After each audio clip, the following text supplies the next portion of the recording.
هاي البنات، وش رايكم؟ ان شاء الله تكونوا كل بيان وان شاء الله تكونوا لاباس.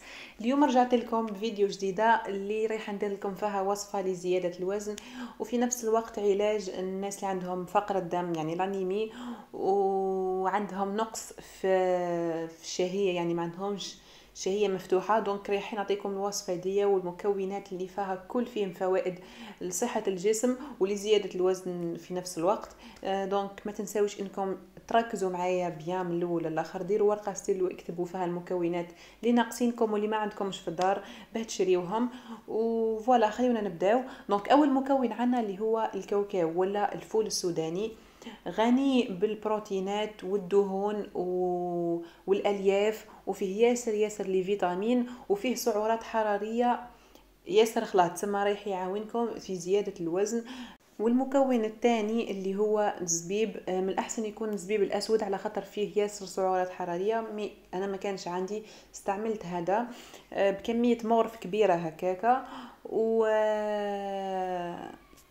استغفر الله يا ربي. ومعاه تاني هذيك راهي حبه حلاوه تفتح الشهيه حتى هي، وعندها فوائد ياسر. المهم تقدروا تزيدوا فواكه جافه مجففه واحده اخرى. كاين العدس الاحمر، هو مصدر كبير تاع الالياف وفيه حمض الفوليك ونسبه كبيره من البروتينات اللي تعالج الانيمي. عندنا الحمص، هذا هو حمص مرحي يفتح الشهيه حتى هو فيه كربوهيدرات. كاينه هذيك الصوجا، تحفز الجسم على انتاج البروتين وتنشط تاني الجهاز الهضمي وتزيد الوزن. هي لازم نحمصوها برك شويه باش تعطينا الفايده تاعها. وعندنا تاني دبس التمر، فيه سكريات خاصة الفركتوز اللي معروف انه يزيد الوزن، وفيه سعرات حرارية ياسر. وانا نقول لكم ياسر سعرات حرارية على خاطر هي اللي تزيد الوزن. وعندنا هنا المكون اللي اذا عملتوه نساء برك يستعملوه، يعني اذا عملوه لوسط ديال دراري ولا رجال ولا ما تعملوش هذا المكون، لانه يزيد الوزن ويزيد الهرمونات الانثويه في الجسم. هو مفيد خلاص، ما عندوش اضرار جانبيه. اللي هي بذور الاكابي، هذه هي بذور صحراويه، ومعها تاني بذور سمسم اللي هي الجلجلان. فيها دهون صحيه، ما تخافوش يعني من الدهون على خاطر الدهون هذه صحيه، ما تخافوش من الكوليسترول. وعندنا تاني الغرس اللي هو التمر هذا المرحي، فيه سعرات حرارية وفيه سكريات طبيعية، يعني مش مضرة بالصحة، وفيه ألياف وفيه فيتامينات. هنا عندنا 3 مكونات اللي هما الحلبة، شو اسمها،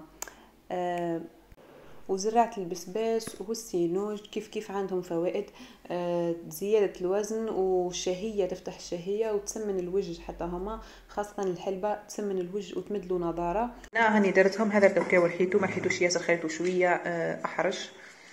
الكاوكاو هنا رحيتو ما رحيتوش ياسر. هنا الاكابي مع الجلجلانية رحيتهم مع بعضهم. هنا الحمص مقلي ومرحي. هنا الصويا، وهنا العدس الاحمر المرحي. فوالا هاك كيفاه. ومن بعد نجيبوا كميه من الدقيق اللي هو سميد، يعني نديروها شويه في مقله تكون شايحه ونسخنوها، تسمى شغل نقليوهم ونحمصوهم، ونكونوا عجلنا هذاك الغرس بالعسل والزبده، ونحطوا المكونات الاخرين اللي كامل اللي كانوا عنا يتحمصوا حتى هما، ونخلطوهم مع هذا. نزيد له عسل التمر، وبعديك نبداو نزيدوا بشويه من الكميه هذيك تاع المكونات اللي درناهم. واخر حاجه نزيدوها اللي هو الدقيق هذاك اللي مقلي، تسمى اذا ما تلمتلناش نزيدوا بشويه حتى يولي القوام تاعها نقدروا نشكلوا به كويرات. وهذه هي تسمى. عندكم الكاوكاو كنا حمصناه قبل، تما ما كلاه نزيد نعاودو نحمصوه، هو والصويا والاكابي، بصح المكونات الاخرين نعاودو نحمصوهم كيما الجلجلانيه وهكا، وكيما العدس الاحمر تاني والحمص عاد باه نحطوهم. وهذه هي كيفاه جاتني. كاين طرف درتو كويرات وطرف خليته بودر باه نحطو مع الياغورت. كما تقدروا تستخدموا هذيك البودره تحطها مع الحليب سخون ولا في الصباح تفطروا بها. كلها مره في الصباح ومره في الليل يوميا. وكي تفضلكم الكميه هذه زيدوا كميه اخرى وان شاء الله تفيدكم. عندها فوائد ياسر حتى اذا ما كنتم من النوع اللي ما يزيدش في الوزن بسهوله رايح يزيد لكم، ورايح تاني يعاونكم صحيا على خاطرها مفيده للصحه. وهنا نكونوا كملنا الفيديو، ان شاء الله تكونوا استفدتوا منها. استنوني في الفيديو الجاي ان شاء الله، وباي.